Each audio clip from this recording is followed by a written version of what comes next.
నమస్తే, నేను మీ నాగచంద్రుడు, సీనియర్ న్యాయవాది, సనపల. BNS section 133.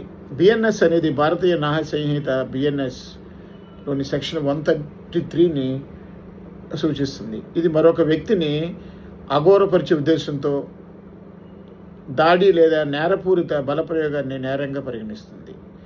ఈ చర్య తీవ్రమైన మరియు ఆకస్మిక రెచ్చగొట్టడం వల్ల జరిగినది కానట్లయితే 2 సంవత్సరాల వరకు జైలు శిక్ష, జరిమానా 2 విధించవచ్చు. బిఎన్ఎస్ సెక్షన్ 133 అనేది పాత Indian penal code IPC section 355 స్థానంలో ఉంది.